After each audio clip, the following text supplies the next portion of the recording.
गृह मंत्री के द्वारा अंबेडकर पर जो बार बार अपमानित भाषा का प्रयोग इसके लिए तो हमने बहुत ही कड़ा हम लोगों ने निंदा किया है और इस बयान का जो अमित शाह जी ने कहा है इसका विरोध हम लोग करते हैं और हम लोग तो चाहते हैं कि वो सार्वजनिक तौर पर वो माफी। तो क्या कहना है?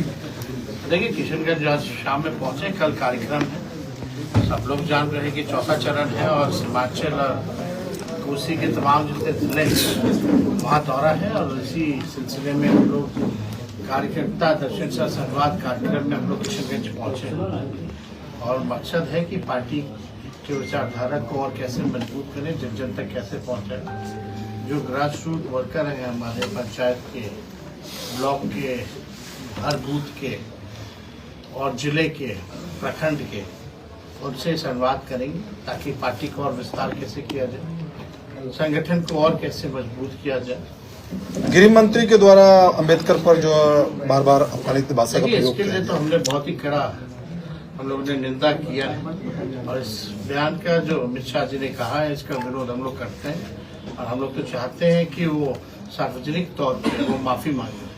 सदन के अंदर खड़े होकर के पार्लियामेंट में अगर बाबा साहब अम्बेडकर के खिलाफ अगर कोई बयान होगा तो उसको राष्ट्रीय जनता दल सहने वाली नहीं है, ना हम लोग बर्दाश्त करने वाले हैं।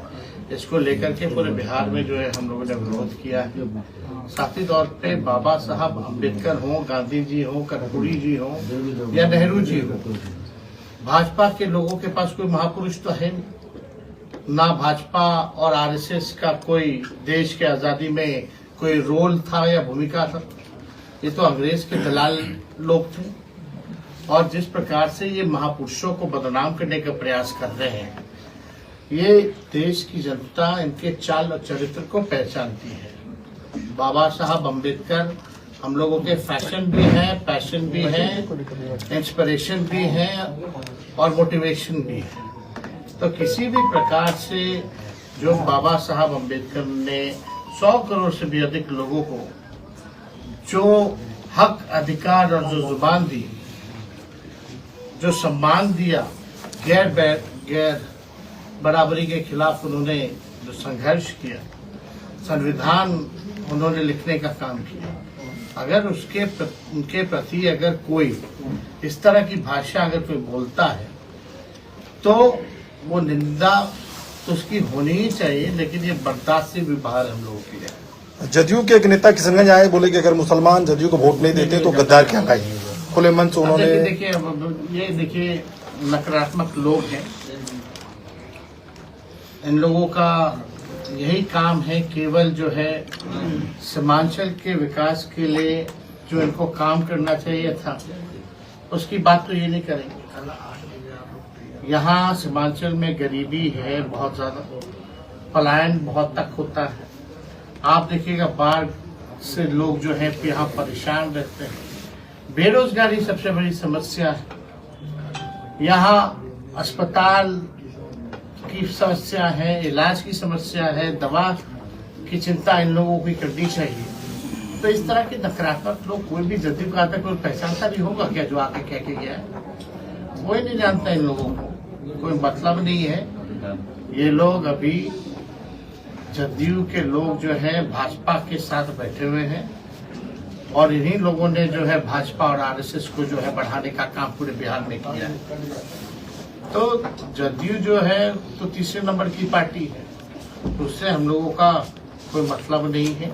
हम लोग केवल मुद्दे की बात करेंगे, काम की बात करेंगे, अमन चैन की बात करेंगे। एएमयू सबसे बड़ा मुद्दा है सीमांचल के लिए। अब तक एएमयू का निर्माण कार्य अधर में लटका हुआ है, क्या कहेंगे? अब जानिए, अब केंद्र में जब से वो लोग आए तब से फंसा हुआ।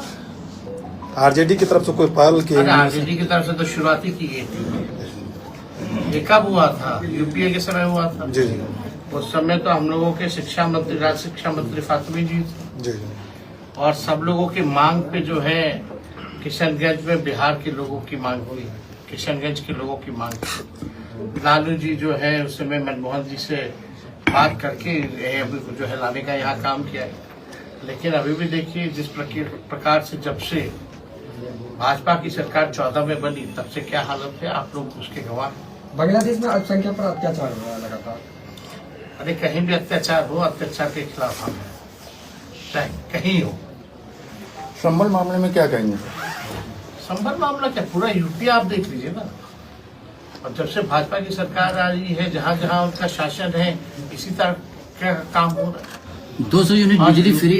यूपी में तो बीजेपी जो है, योगी जी के राज में पुलिस का जो है अपराधीकरण कर दिया गया है। 200 यूनिट बिजली फ्री के बारे में आपने कहा था, लेकिन यहाँ का सबसे बड़ा मुद्दा बना हुआ है अभी स्मार्ट मीटर, जो लोगों का शोषण कर रहा है। मीटर यही यात्रा के दौरान जो फीडबैक हमको मिला है, जी। इसी फीडबैक के आधार पर हमने जो है स्मार्ट मीटर के खिलाफ, आप लोग सब लोग जान रहे, अभी सदन खुला था तो यहाँ भी सब विधायक लोग बैठे, सब लोगों ने विरोध किया था, हम लोगों ने विरोध किया था। और बिहार में जो बिजली जो है सबसे महंगा बिजली पूरे देश में मिलता है, जी। तो इसको लेकर के लोगों को राहत पहुंची। इन्हीं कार्यकर्ता संवाद के दौरान हम लोगों को एहसास हुआ कि अगर हम लोगों की सरकार बनेगी तो 200 यूनिट फ्री में बिजली हम लोग देंगे। किशनगंज में एक बहुत बड़ा मुद्दा है रमजान नदी को लेकर के। रमजान नदी पूरी तरह से सूखा जा रहा है। अब यहाँ तक कि छठ व्रतियों को भी दिक्कत हो गया कि वो कहाँ जाकर के छठ मनाए। ऐसे में उस नदी का जीर्णोद्धार के लिए कुछ आप करेंगे?